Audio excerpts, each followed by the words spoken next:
Would you rather be thriving? We have an amazing, amazing show to bring out your superpower here today. We have an unbelievable, world-famous Rabbi Zechariah Wallerstein, and with him is, everything just goes like an earthquake here. Shimon Kolyakov, who started Torah Anytime. He's going to tell the story. It's very impactful, but the most important thing, you're going to learn what you can do today, right now, to bring out your superpower. Stay tuned.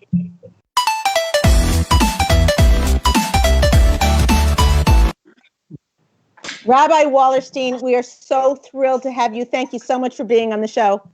A pleasure and an honor. And last time I was there, I was in California. This time I'm stuck in New York. You're stuck. Everybody's stuck wherever they are. That's it. We had 20,000 views of your last show. It's unbelievable. And this is Shimon Kolyakov. Many of you don't know who he is. He's a superstar. What a menschy man. He is going to start. We're going to start actually by hearing his story because it's unbelievable, and it's very what's the word I'm looking for? It's very moving to hear what one person can do. And today we're going to learn what you as one person can do in your own home. You're not going to have anything more on your to-do list than you already do right now. You're going to hopefully have less on your to-do list, and you're going to have some power and some strength to be able to conquer this crazy time. So I'd like to start with you, Mr. Kolyakov. If you could tell us tell us about when you were a little boy, because I heard the story and I was just like goosey bumpy. And then you're going to answer. Yeah. Rabbi, did you want to say something? It looked like. No, I'm good. Okay, good. Okay, Shimon, you're on. Okay, great. First of all, thank you so much for having me on your show. This is very, very exciting. I don't think I've ever been on the show before, so this is all new to me. I'm usually used to being behind the camera, so this is something different. Also, hello, Rabbi Wallerstein, my good friend, my Rebbe, Baruch Hashem. So how did it all start? Wow, we get this question a lot, and just to keep a long story short, and when I was 3 years old, we emigrated from a communist country called Uzbekistan. It used to be part of the Soviet Union, and we unfortunately as a family, we knew we were Jewish, but we just didn't know what that meant. We weren't so observant. And when we came to this country, as many people who are not observant, I went to public school, and I went to public school for a few years. And I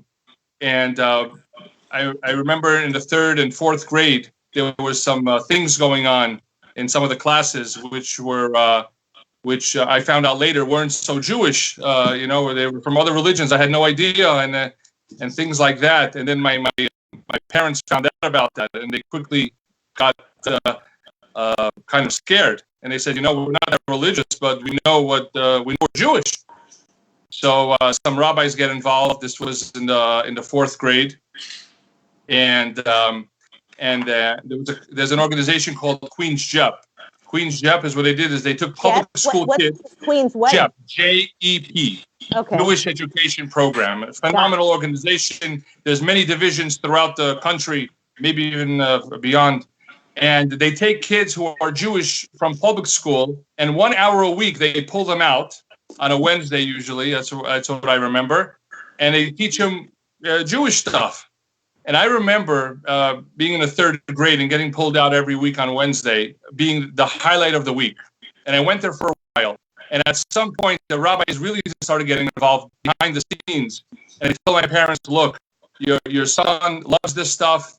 Maybe you should consider sending him to a yeshiva. So in the middle of the 4th grade, I was pulled out of public school, and I went to a yeshiva called Yeshiva Institute. Rabbi Zalman Deutscher, a big tzaddik. And Baruch Hashem, he's already beyond his 50th year having the same yeshiva for public school kids. Could you imagine? And I went to that yeshiva for a few years, and I remember loving it. And I still wasn't that observant, but I remember soaking in all this information. And what happened was, after a few years, as I was becoming close to teenage, already 7th grade, 8th grade, for some crazy unintelligent reason, I decided to go back to public school for high school. And that's what I did. Rabbi Zalman Deutscher, the big tzaddik he tried everything possible to get me to continue to stay in yeshiva. But I didn't listen. He did everything, but I just didn't listen. I went to Forest Hills High School in Queens. And it is interesting because it was in those years in Forest Hills High School where those seeds that were planted by that yeshiva began to blossom. And little by little, while you were in the public school, and you were seeing the disparity between what the beauty of what you had been learning in the Torah lifestyle and whatever, and the comparison between like what was going on in the secular world, and yeah, okay, I got it. I was just maturing as a teenager, and it was just beginning to come out all those things I was learning before, and in addition to that, it was in a community where there's a very big kiruv center, like outreach center in Forest Hills. And I remember on a few occasions, some random rabbis used to pull me out of the street and say, would you like to come into the synagogue and listen to a lecture and you get some free pizza? And I said, well, what'd you say, free pizza? Okay, I'm there. So I went there. They pulled me in, and I started to listen to these lectures of these rabbis. I remember Rabbi Leah Lamb was one of them, Rabbi Mordechai Becher was one of them, and others as well. And I remember coming out of that lecture blown away, thinking, wow, that was so interesting. That was so amazing. And little by little, I began to get hooked on these weekly lectures in that community. And they were amazing. And then... Wait, hold on. I just want to tell our listeners two things. One is, this is the part that kind of blows me away, because it's like, as you're feeling your own power of what can you accomplish in this crazy time, you can take a lesson from this, that he started, seeds are being planted. They're being planted in your marriage. They're being planted in your relationship. They're being planted in your children right now as we speak. You may feel like you're doing nothing and accomplishing nothing. You're planting seeds right now. This is what we're doing. We're going to learn a little bit more. Rabbi is going to tell us a little bit more how to plant those seeds, what kind of seeds to plant. We're going to get there. But I want you to just take note of what was going on, because it's very, very powerful. Okay, go ahead, Rabbi. That was an excellent observation. Yeah. So it came to the point where I was so passionate about this whole concept of Judaism and what it means, that I myself started to do kiruv outreach with other people who were not observant yet, and being in that high school, Forest Hills High School, there was a lot of other kids from the country I came from who came at a much later date. They came in the early 90s. They immigrated. There was a big rush at that time into the United States. And long story short, what ended up happening is that there were many kids, young people like me, who wanted to keep Shabbos, who wanted to keep Shabbat, who wanted to keep kosher, but their parents were not at that level. They weren't really interested.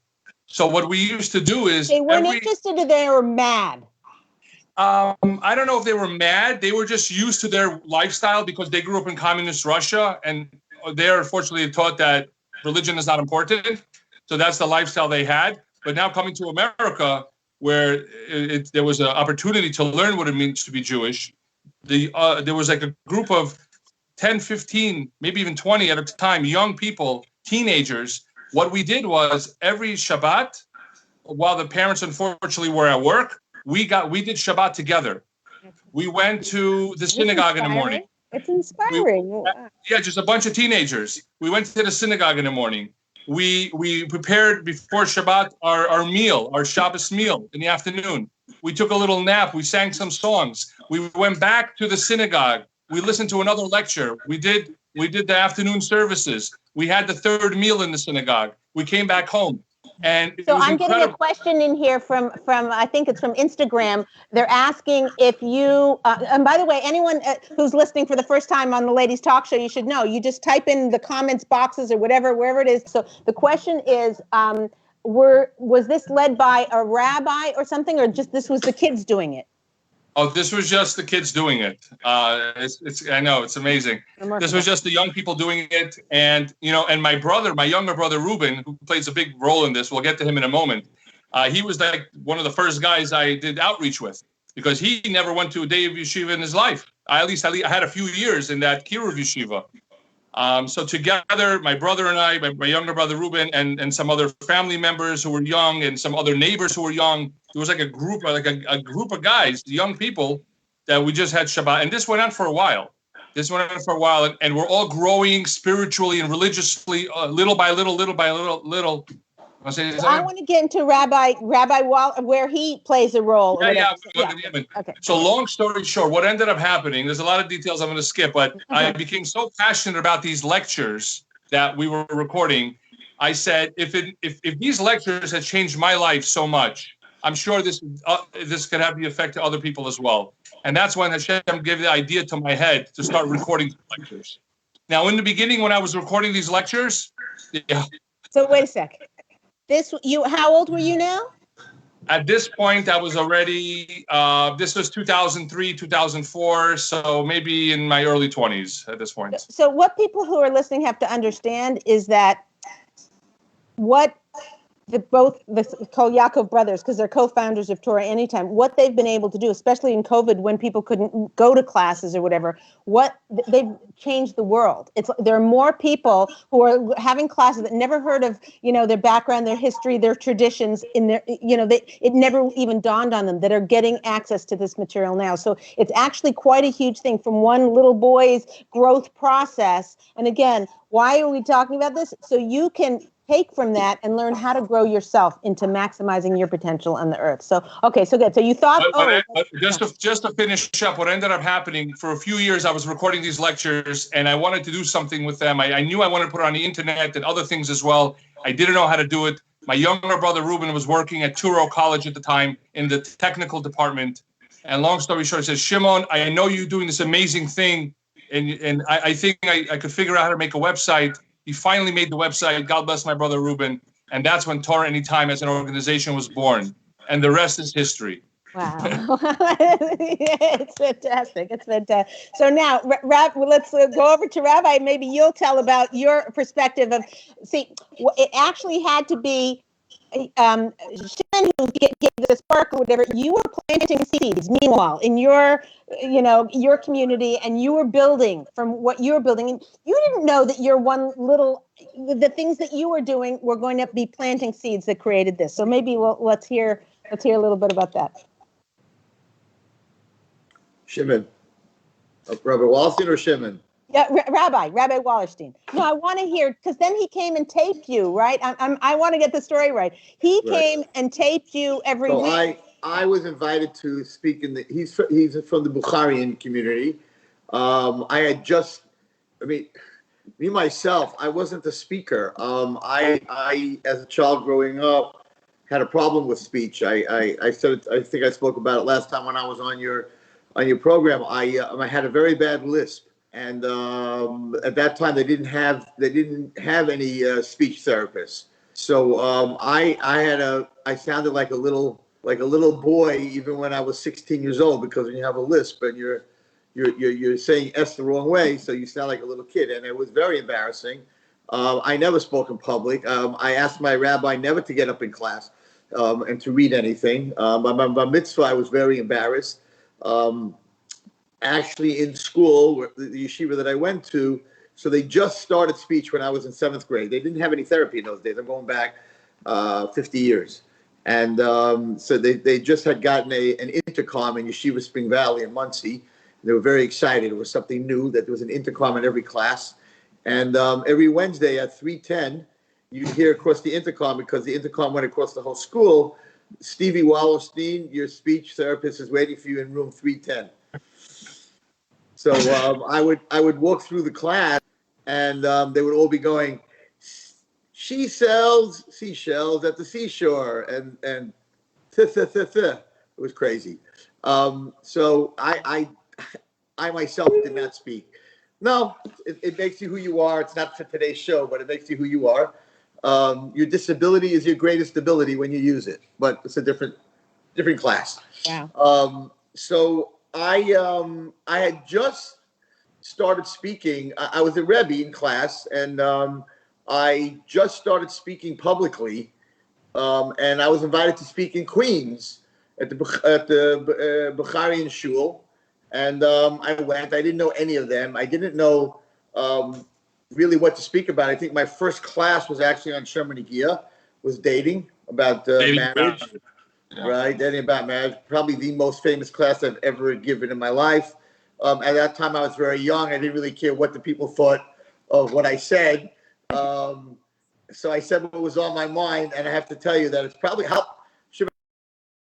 long ago was that? 15, 20 years? That was 2007. 2007. So you're talking 13 years ago.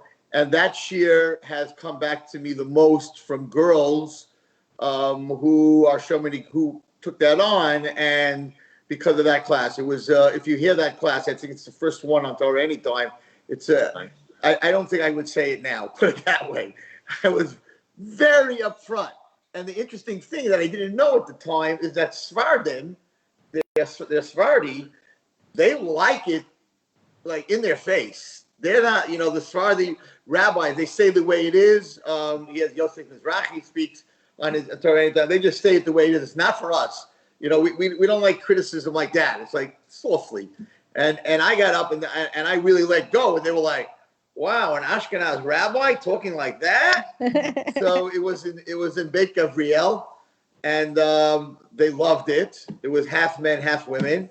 And then I just became I was there almost every week, every 2-3 weeks. I was speaking in Beit Gavriel, and he was there with his brother. That's the question. How did that partnership create what you created?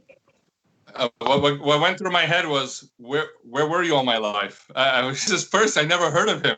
He came in that day, the place was packed. I'm like, why is this place packed? I never heard of this rabbi. And he just, we were just like, wow. I came up to the rabbi right after the lecture. I'm like, Rabbi, my name is Shimon Kolyakov. I run an organization, Torah Anytime. I said, do you mind if we put a few more tens of thousands of people into your shiur? And he was like, what are you talking about? I'm like, yeah, I have an organization that has thousands of people all around the world. Do you mind if we just get them into that shiur? And I believe right away he was like, absolutely. Tuesday night, 10 o'clock, or Yitzchak. And that was and from that moment, I was going personally. I was so in love with the rabbi and his shiurim. I was personally going for years myself from Queens to Brooklyn to record that shiur.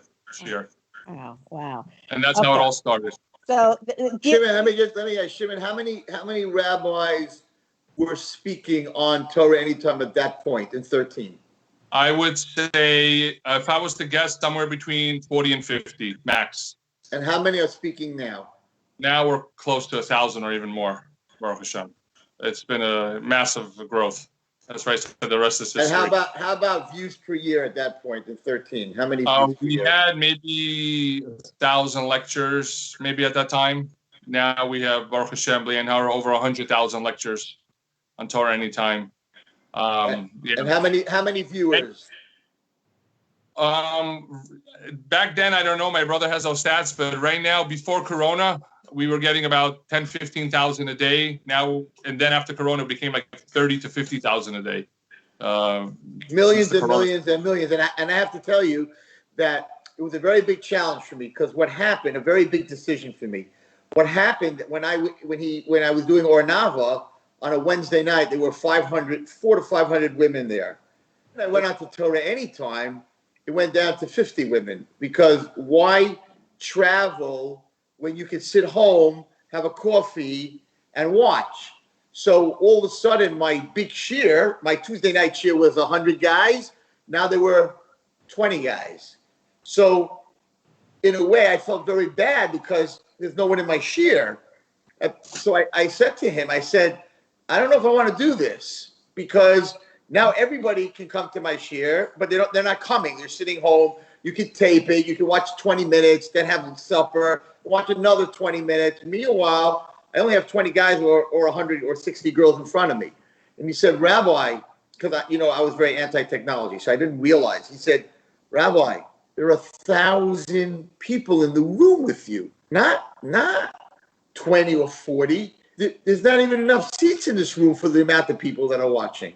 And I made that decision that, you know what, I'm here for the tzibur. It's not about me having a bunch of people in a room. And at that point, I said, you know what, I'm in. And I have to tell you that an amazing thing happened. I was invited to a bris, his son, Shimon's son, in the shul, and they give the name to the baby, and my name is Zechariah Wallerstein, and they give the name, and the guy, Ukroy Shmoy Yisrael, the baby, Zechariah. I'm like, what? So I said, 1 second, because I have to die for you to give me a name in Ashkenaz, right? So I went over to Shimon, I said, did you just name your son after me? He goes, Well, not really after you. We just like the name. But he named him after me. We just like the name because of you. That's all. And Baruch Hashem, I have a child named after me while I'm alive. So that's really... Wow. I had no expectation. And his name, you have to understand something about a name. Shimon and Reuven's name is Kolyakov, the voice of Yaakov, and they become the voice of Yaakov, which is fascinating. Yeah. With Torah Anytime spreading throughout the world, for those of you who didn't follow that chain. I just want you to understand. So this story that you've just heard, what we're meant to do from this, besides get Chizuk and know the behind the scenes of how everything started, which is always fun, but is to use this in giving ourselves strength at this time, because Shimon Kolyakov did not know that the teachers who were teaching him, the classes he listened to, they had no idea that it was going to infuse and sprout and give birth to something that is probably the single on the planet Earth, the most watched, viewed website on the planet for Jewish people growing. So they didn't know that. And Rabbi Wallerstein, when he let Shimon Kolyakov come and videotape him and whatever, he didn't know he was planting the seeds of growing Torah Anytime. We don't know the difference we're making. And what we want to do right now, we're going to get into unleashing your superpower. And we're going to examine that. What can you do? So I'm going to start with the first question because let me just interrupt you. Sure. That person pulled me in from the street to get me that pizza. Could you imagine in one little act? You know, one of my uncles who was religious, when he mentioned to me about the beauty of Judaism every time I was coming to his house for Shabbat, that little act has a profound effect for anyone's future. Wow. This is the way you said it. It's gorgeous. The power of a slice of pizza. There you go. That's the whole lesson for the show, right? Okay. So here's the thing. Women right now are so stressed. They're not thinking about how can I change the world? How can I, what organization can I start right now? They're trying to survive. We're all trying to just survive and get through the day and make sure none of the children have an accident, that food is on the table, that we're still having a great relationship with our husband. The question is, how can we make a difference when we are so overwhelmed? If we are, it's almost like it doesn't seem possible that anything we're doing is making a difference. Rabbi Wallerstein, I want to start with you. So very, very fascinating. I just had this discussion with a young lady about a half an hour before the show. So there's a young lady that's a very interesting challenge I've never come across before in my life.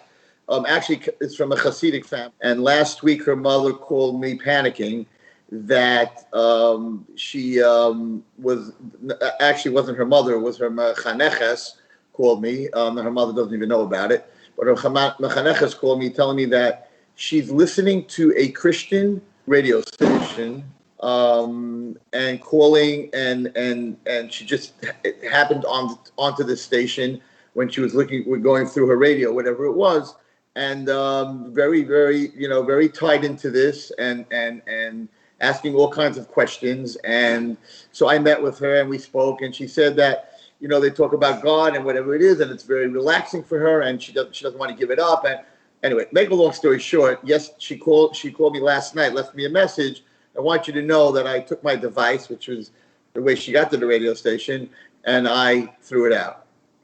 I was like, what? Because she's being challenged. I said, so she said, yeah, I just made that decision, but right now I'm having a very hard time. I want to go buy another one. I think I made a mistake by throwing it out. So this is a very important answer to your question as far as the women and going through this whole virus and what they're doing.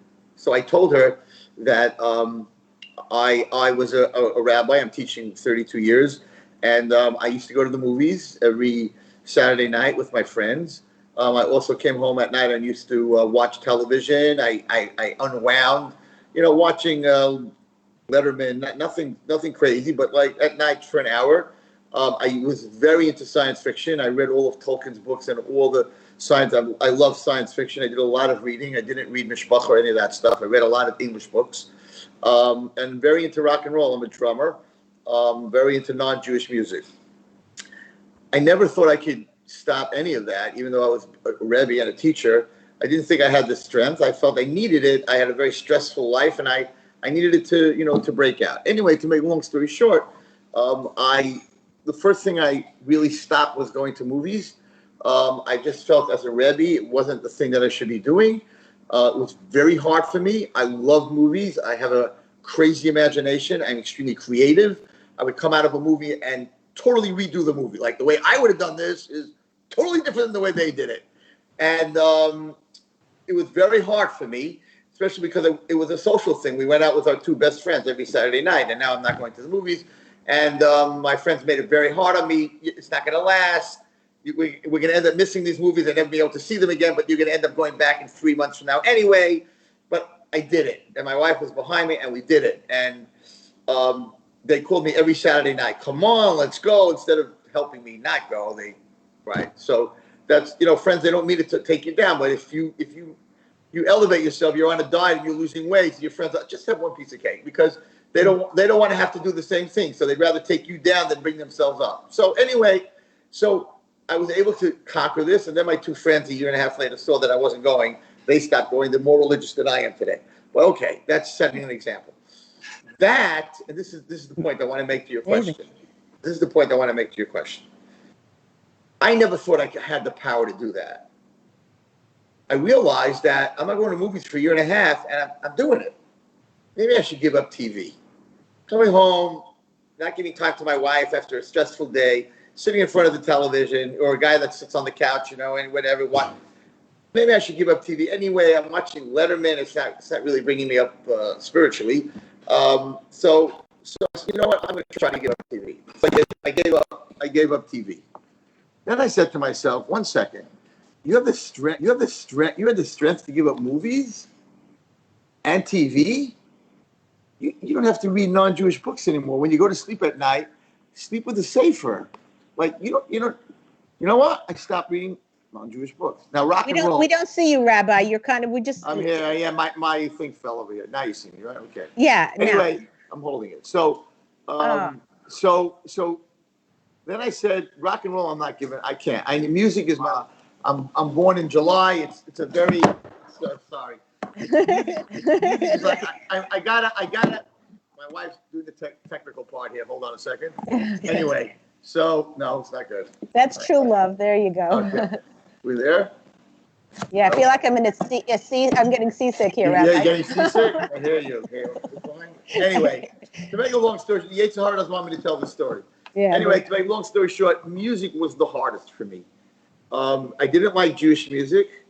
It didn't talk to me. I was in the 70s. I liked all the Simon and Garfunkel and the Beatles and all of that, and I just couldn't listen to Shweki and all that. I couldn't. And it took me a while, and I just, for whatever reason, it's a different story, I gave it up. Now, looking back, this is what I told this young lady. What empowered me to be able to give up my television, my English books, my non-Jewish music, was that I was able to conquer the movies. And once I was able to conquer the movies, I saw, you're stronger than you think you are, Wallerstein. You gave it up and you're not missing it anymore. Try something, try to take another step. That empowered me. Oh my gosh, you gave up 2 things, you could give up the 3rd thing. So each thing that I did empowered me to get to the next thing.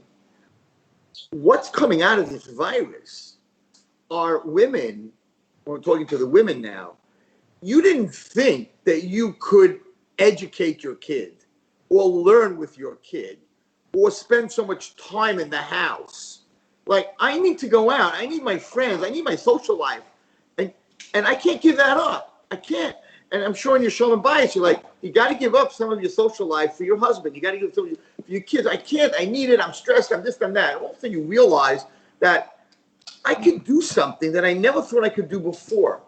That needs to empower you. You need to come out of this situation of these 4 months and empower you and say, well, if I could do that, then maybe I could go out with my kids even if you're a grandmother, go out with my kids every Sunday night. I never thought I could spend so much time with my family. So each thing that you went through, it was very hard that you didn't think you could do before, instead of looking back and saying, oh my God, the last 4 months was so crazy and so impossible, with the last 4 months opened up my mind that I could do a lot more than I thought I could do. And therefore I could take the next step. Fantastic. I want to ask, and that was beautiful. Sarit, if you get something in, just give a flag me, okay? So here's the question. How does a woman know if she's succeeding or failing during this time? All our success markers that we had, I accomplished this, I got that done. My house is full of the right groceries. We got the special bread and the peanut butter and everything, whatever it is. People are dealing with a lot more than that. They're dealing with, running corporations and running the world, whatever they're dealing with. The success markers were very, very clear. We knew what they were. The more you accomplished, the less you slept, the more you did. You knew what the success markers are. Here, it's like we're just surviving, getting through the day. Like the title said, your superpower, is getting through the day. What are the success markers today? I don't see them. We don't know what they are and how to measure what we're able to go through today. Shimon, do you have a thought on that? That's the rabbi. That's all about. Okay, good. Okay. No, Shimon, you do have a thought on that. We talked about this. You prepared Torah Anytime, not ever dreaming of an epidemic. So all of a sudden, you had to do these Zooms and these classes with 200,000 people, and the system is down, and your guys have to go to speakers' houses and wear masks, and your world had to turn all over, and you had to come up with all types of new technologies. So and I'm sure there were some failures. I know there was some downtime, whatever it is. So you also, what are you coming out with from this whole thing? You prepared the refuah. Hashem says the refuah is before the. There was no Torah Anytime. We're talking about shiurim. I mean, what he has done, Zooming classes. I mean, Jackie Toe was on, and there were like 5,000 girls watching for an hour. 5,000 people. If there was no Torah Anytime, the level of Torah in this epidemic would have been very, very low. So he didn't even know that going into this. Just to comment on it. You were talking about mothers or anyone. How do you know we're doing something, whatever it is? End of the day, as long as you're giving it all you got, and you're trying to grow, you're trying to learn, you're trying to do the right thing, and you're really honestly doing the best you can. And it's nothing. None of these results are really in our hands. We just do our part. We do our effort. We try to grow. We try to connect. We try the best we can with our kids, with our spouses. But at the end of the day, all you could do is the best you can. You have to be honest with yourself and ask yourself, like, am I really, doing everything I could be doing for my family, for my community? I have a question. One of the questions that just came in, it says, did you ever, when you were doing Torah Anytime, did you ever feel like you were failing and you should give up? Wow, loaded. Okay. Actually, there were many times throughout the 15 years that we just wanted to call it quits. Rabbi, your video is frozen somehow. Shimon, I'm not frozen. Shimon's frozen. Yeah. Oh, yeah. No. Yeah. Exactly. I'm sorry, Shimon. You're frozen. You're at least it's a good picture of him. Sometimes it's like you're frozen bad, but you're frozen. What does he do, Adam? He clicks on something. Shimon is frozen. So, can you hear us? I should do that. Shimon. Yeah. Shimon, mute and unmute your video. Sorry, guys. He's a technology guy, Shimon. He should know. His brother. Okay. Here he comes. Yeah, good, perfect. Good, okay, thanks. So you're saying, did you ever? So the question was, did you ever feel like you were like you wanted to give up? So many times throughout especially the first 10 years of Torah Anytime, it was so difficult. There were so many challenges that, I said, is this really worth what we're doing? There were so many situations going on. It took us so much of our time and our energy running this organization, getting a goal. So, and many times we tried to have new developers to create our new infrastructure, especially again during the first 10 years. And many times we came very close to just giving up. And Baruch Hashem, thank you Hashem for not allowing us to do that, because looking back now, even just one of the testimonials we get, and we get hundreds a day, it's just, everything is worth it. Everything is worth it. And now we're as fired up as ever. But yes, and I'm so happy we never gave up. And many times, sometimes we're almost there in something in life. And at the last minute, unfortunately, sometimes we give up. And then after 120 years, when we go to the next world, we'll see what we could have accomplished if we just went that a little bit more, just a little bit more. Right. That was a big lesson for us. And that helps me with other things that I'm doing in my life. Like, just keep going. You're almost there. You're almost there. So that's fantastic. I can answer that question because he has come to me in the last 15 years many times and said, I can't do this anymore, Rabbi. Not technology, but there were certain things that were said by certain people that were carried on Torah Anytime that caused rabbis to call him and say, you got to close your thing down. People are saying things that shouldn't be said. And maybe Rebbe, it's not the right thing, and maybe we shouldn't do this. And I said, it's just the Yitzhar, it's just the Makatri, and it's not a failure to fall, it's just a failure not to get up. Everybody falls. So I have a question for you, Rabbi. What would you consider a win at this time for the women? It feels like we're failing more than we're succeeding. I know I have a woman, she said to me, I spend most of my day regretting what yesterday. She said, I'm yelling at my kids. I'm short with my husband. He says, can we actually, sit down and have a family dinner? It's not happening. I'm just surviving. What would Rabbi say that a woman could consider a win at this time? Can I answer that with a saying? Sure. Okay. There are those who mourn that roses have thorns, and there are those who rejoice that thorns have roses. It just depends on how you look at it. And like he said, your job is to put in. It's not. The Mishnah says in Pirkei Avos, it's not for you to finish the job. It's for you to put in the effort.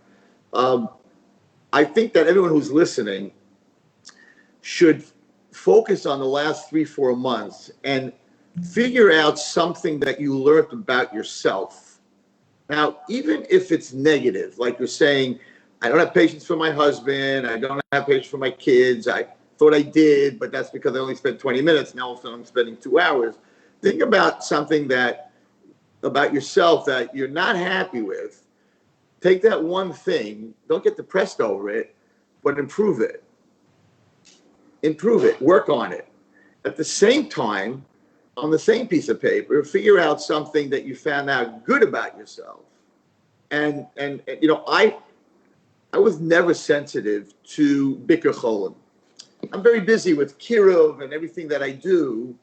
I don't visit sick kids in the hospital. I don't visit sick people. I mean, my family, but I'm saying I'm not a bikur cholim guy. I don't go to hospitals and visit people. I have a niece that's a nurse in the hospital where all these people were dying and there was no family there. And she was saying vidui with men because she's Jewish. I mean, it had a very big effect on her, whatever it is. That's the last thing you say before you die. Before you pass away, right? So here you have this 24-year-old nurse, Jewish girl, going from room to room because they're screaming, he's a Jew and he's dying and say his last rites. And she's this 24-year-old young girl. And she said that she's seen people die before, but she's never seen so many people die alone. There's no family, there's no one in the room, and the people that are in the room, that are coming in and out of the room, they're not even people because they're in masks and covering, and so the person that's in the bed doesn't even see a human being. He sees what looks like a robot walking into his room. And when I heard this, I said, like, bikur cholim, like visiting someone who's sick in bed, an old person who doesn't have family, or a young kid, and telling a story or telling a joke, I was never sensitive to that. So I told my wife that the minute they open up the hospitals, I want to go with her because she used to do a lot of bikur cholim for Chai Lifeline and NYU. I want to go with you, and one night a week, I want to visit people. So I learned a certain sensitivity in this terrible dark time that I never felt and understood before. So everyone that's listening, there are emotions that you felt during this time that you've never felt before. I'm going to tell you something totally out of the box. A girl that I know, she's a young girl. She's 30. So for all you 30-year-olds, I just called you a young girl, so you're probably very happy. If you're 60, you're a young girl also. It's depending how you think. She said to me, Rabbi Wallerstein, I heard your speech a few weeks ago, and I was talking about this. And she said, I just joined the Chevra Kadisha for women. I'm like, Chevra Kadisha, for women, when you bury a Jewish woman, so men can't take care of the body, women take care of the body. And I said, why? Because they didn't have enough, there was so many people dying that they didn't have enough. She goes, no, I heard about these people that were supposed to be buried in Israel, and they weren't allowing them into Israel, and I heard about all these people that were passing away, and I was like, I never even thought, I don't think about death. I'm 30 years old. I don't think about it. And I'm like, what could I do for a person who's not alive anymore? I could join the Chevra Kadisha. So could you imagine this terrible epidemic is bringing me to do Birkat Cholim, bringing her to the Chevra Kadisha, right? Could maybe make a mother decide to join the PTA of the school and get more involved in after-school programs because that's what they need. And everyone needs to, instead of hanging your head and getting depressed from this, everybody needs to find their strength. And if you did fail, to look. I'm a guy that look at failure. My father taught me this. This is in business. The rule is 75% of success is based on failure. Let's say that again for everyone who's listening. I don't understand it. Right. 75% of success. In other words, you try, you fail. Now you look at, why did I fail?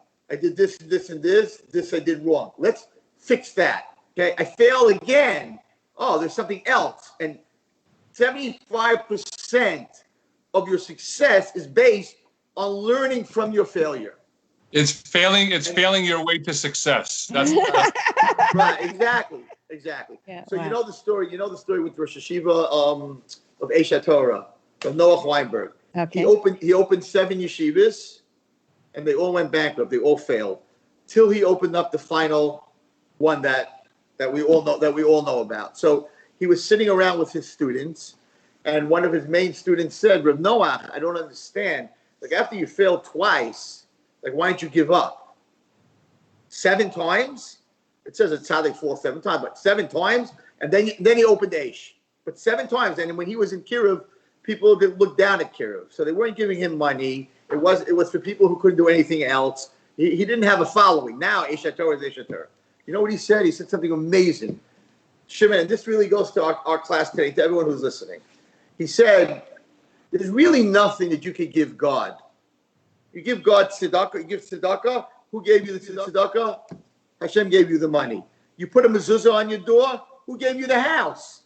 Hashem gave you the house. So whatever mitzvah you do, right? Your tznius, who gave you the clothing? So you can't give Hashem anything. He said, but a person who Hashem doesn't have, he's not religious, he's not close to God, he's not connected to God at all. I decided I'm going to give God something he doesn't have. The neshama that he doesn't have. And that's why I did Kiruv. So he failed 7 times. And then he was unbelievably successful. So the ladies that are listening, you didn't fail. If from the failure comes success, you learn from it, and that's what brings you success, then the failure is part of your success. So don't get down on it. It's gorgeous. I've got 2 questions. Rabbi Wallerstein, could you give a breakdown of a day woman that's practical? Meaning, the PTA and wanting to join the Chevra Kadisha is amazing. It's stuff that I think every woman is thriving for, and that would make her feel amazing. But she's in the rut right now, and she's waking up and her whole day is going down to the toilet from the minute she opens her eyes, because everything, now especially, there's no camps, there's no Zooms, everyone's flying, everything is all over the place. How does she start her day, and how does she end her day, and how does she in the middle take sort of like her finger on the pulse to say, how am I doing even if I think I'm failing? And I'm going to these other two questions that came in, because I think they are all related, and maybe that'll help also answer it. One is, how can they go to bed at night feeling satisfied that they've accomplished something? And the other one is, well, I'm going to change a little, because it's kind of like a question I had thought of, is what should be women's focus at this time? So we just piled three things on you, but the answer Sarit's first, I guess. Yeah, give us a practical day. Start us from the morning. A woman wakes up. Before I give you a practical day, I just want to tell you something that I'm telling everyone. When you wake up in the morning, when you get up in the morning, God says, without you today, my world cannot go on, or else you wouldn't have woken up. So you need to you need to know that. That's what Moda'ani. Moda'ani in the morning is, thank you, Hashem, for giving me back my soul, because by you giving me back my soul, you're saying that without me, today, this world cannot exist. Wow. That's number one when you get up in the morning. You got to jump out of that bed and you got to say, now, 1 second, God just said that without me, his day can't exist. What am I going to do about that today? What am I going to do to make this world a better place? That's how you have to get up. When you go to sleep at night, you made it through the day. You did the best that you can. Whether you have kids or you don't have kids, you have to focus on that you did the best that you can. One of the problems, not a problem with women, God forbid, I would never say there's a problem with a woman, but women are maternal, and women want to be successful, and whatever they touch needs to work out, so to say. That is not up to you. Lo hamalacha l'cha ligmar, Misha says. It's not alecha ligmar. It's not for you to reach the goal. Rabbi, I'm sorry to interrupt. Rabbi, something you said once changed my life forever, and you could change everyone's life here. Talk about pushing the rock really quick. That's a long story. No, just a mashal, just an analogy. Okay. Really quick, though, because I also want to say something before we close out. Rabbi, you have 9 minutes. You're good to go. Okay, I'll tell you. I have 7 more questions to read. Okay, I'll tell you the story. We got to talk about our big event coming up in a few days. So give me a minute or two for that. Okay, I'll tell you the story very, very fast. There was a peasant, and very plain person, and he was a farmer, and he in front of his house was a 20-ton boulder, huge boulder. There's no machine in the world that could even move it. And he comes out one morning, and he hears a voice, and it says, Yanko, his name was Yanko. Yanko, push that boulder as hard as you can for the next half hour. He says, is that you, God? And Hashem says, yes, it's me. God tells me to push the boulder. So he's pushing this boulder for a half hour. Of course, it doesn't move. It's impossible. Next morning, Yanko, push the boulder. Gets up, he's pushing the boulder. Of course, it doesn't move. This goes on for a year. Every single morning, Yanko pushed the boulder. Comes out after a year, and there's an angel, this dark-looking, mean angel, standing by the boulder. And he says, Yanko, you know who I am? He goes, no, who are you? He goes, I'm the Satan. He goes, what can I do for you? He goes, I want to tell you, I have a little bit of a heart, even though people think I don't have a heart. You ever wonder why God's telling you to push a boulder and it doesn't move? Yaakov goes, no, I don't really think about it. He says, a year ago, we came to God, all the angels, and we complained that we worked very, very hard for you, and we don't have a day off. We don't have a moment off. So God said, you know what I'm going to do for you? I'm going to give you a half an hour every day of comedy relief. He says, Yaakov, you know who you are? You're the angel's comedy relief. We watch this stupid, foolish human being trying to push a boulder, and it's so funny watching you that we laugh our wings off. You are an absolute fool. He says, what? That's what Hashem is doing? Hashem comes the next day, tells him to push the boulder. He goes, I'm not pushing the boulder. I'm not going to be your joke. You know I can't move the boulder. God says, I didn't tell you to move the boulder. I told you to push the boulder. You are the best boulder pusher I have ever had in my life. So he goes into the field and he's all happy. I'm the best boulder pusher. And the Satan says, you're happy? God just told you that you're the best do nothing. You're doing nothing. It's not moving. What are you so happy about? Anyway, he decides, well, you know what? I can't deal with this. He's not so smart. I'm going to go to the bar in the city and I'm going to get drunk. I can't deal with this. He goes to the city and he comes around the corner and there's a woman screaming, help me, help me. My husband is under the truck. He says, what's going on? He says he was changing the tire and the truck. And go to town and save us and get someone to help us. Yaakov says, by the time I get to town and by the time I get back, your husband's going to be dead. Listen, I'm going to lift the back of the truck. When I lift the back of the truck, pull your husband out. She goes, you crazy? You can't lift the back of the truck. There's 900 pounds of concrete in the truck. He says, listen, lady, I'm going to lift the truck, the back of the truck. You pull your husband out. She goes, are you Superman? He goes, no. And she goes, if you're not Superman, you can't do it. He says, just let me do it. Anyway, make long story short, he bends down and he starts pulling on this, picking up this truck, and the muscles in his legs and his shoulders and his back from a whole year of pushing something that doesn't move comes into play. And he lifts the truck and she saves her husband. And she turns to him and says, I don't know how to thank you, Superman. And he says, I'm not Superman, and don't thank me.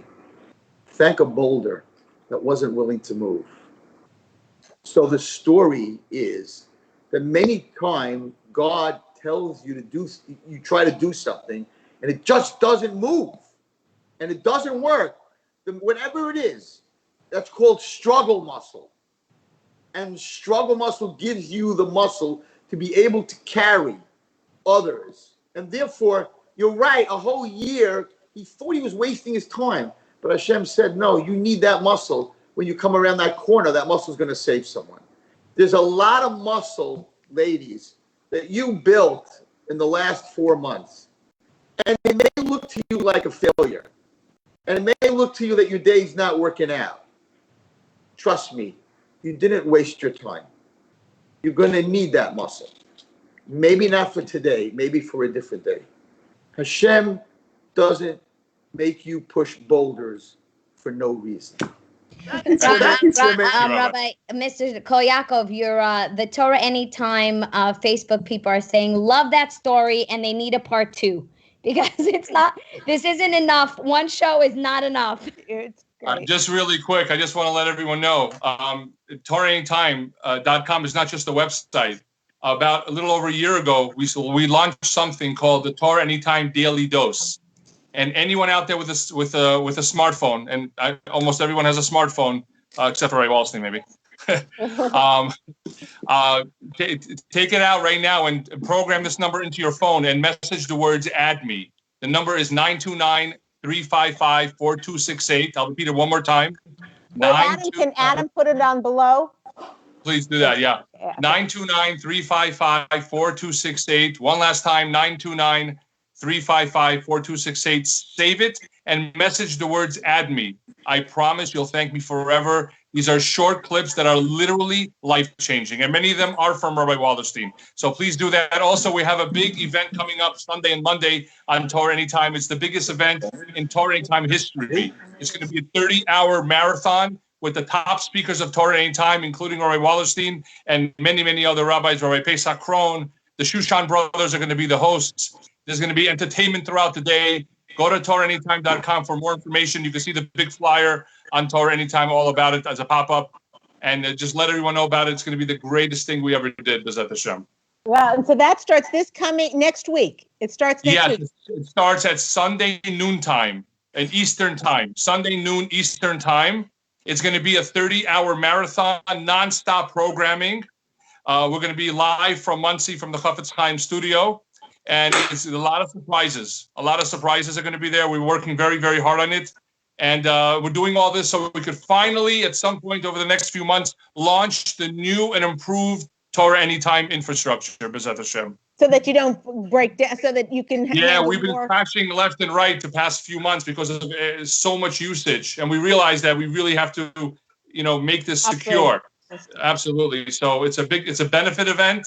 But it's going to be very entertaining, extremely inspiring as well. I'm telling you, There's nothing else. We never did anything like this. So make sure you check it out. 12 noon Eastern time, starting this Sunday. TorahAnytime.com. TorahAnytime. TorahAnytime.com. Go there and check out all the different things. Sorry. A big shout out to my parents who bought my brother and I our first camera, to my wonderful wife, our family, to the Torah Anytime team, my brother Ruben, Yosef Davis, Moshe Sofer, Mayor Summers. And these are the guys that make all this happen. A few guys doing so much. God bless you guys. We love you. I would like to give a shout out. I'd like to give a shout out in California right now to the Colemans, and my daughter Hindi and Ari are both there in LA. Actually, we miss them very much, and you should have Atzlacha. Your show is amazing. You have an amazing show. Great. Ladies, thank you so much. If you have other questions, you can email us at info@ladiestalkshow.com. We are going to have, we're all going to be watching that marathon. It sounds fantastic. Thank you so much for being with us. The bottom line for everybody who watched the show, whatever you are doing right now, your superpower, you're planting seeds for the future. And Rabbi, with that boulder, that was such a visual to carry through. So when you're walking through your day and it just seems like you're hitting that wall again and again, that's the boulder we got to push. Muscle. Yeah, Leah, can Rabbi give us homework for the week, something the women can work on? We have 1 minute. Make a good pizza. You never know. Might start another Torah anytime. That's fantastic. People are a little overwhelmed to make a homemade pizza. But I love this idea because we try and give homework at the end of the show, something that they can do that's small. One thing that what should women be focusing on? One of the things I was talking to a woman, I was saying, right now, it's not what you're doing. It's if you're a mensch. Are you a mensch or not? Like, are you? And what's a mensch? How do you explain mensch for people who don't know what a mensch is? Nice person. Nice person. Yeah. Nice person. A human. A good person. A good person. Are you being a jerk? Are you being a mensch? So at the end of the day, when you hit the pillow, if you think, I can work on this better, I can work on that better. But what did I do today that was one nice thing? That could be a potential homework. What do you think, Rabbi? I think you should, nice homework for this week would be to make 10 people smile a day. That includes your husband, your kids, but the first smile has to be your own in the mirror when you get up in the morning. Wow. Love it. It's hard to do with a mask, but where's my mask? You don't need a mask when you get up in the morning. I hope you're not wearing a mask when you get up in the morning. Okay, fine. I think what's very important is that especially women, they're very hard on themselves. And I think that what I said today, you got to get up in the morning and say, oh, wow. Shasani Kitsono, really the bracha, the blessing that you make, that I'm the will of God, is getting up in the morning and saying, this world cannot exist without me today, or I wouldn't have woken up. Wow. And look in the mirror and be very proud that you woke up, because the king of the world is saying, my dear princess, I need you. Rabbi, can I say something to make you smile? You didn't know this, but I have a few talks on Torah Anytime, thanks to your inspiration. And the latest one, and everyone should check it out, is about this big event. You can check out my page on Torah Anytime, guys. Okay, that's fantastic. Thank you, everybody, so much. Thank you to the team. We'll see you next time. This is Leah, retirement for the Ladies Talk Show. We'll see you next week. Thank you.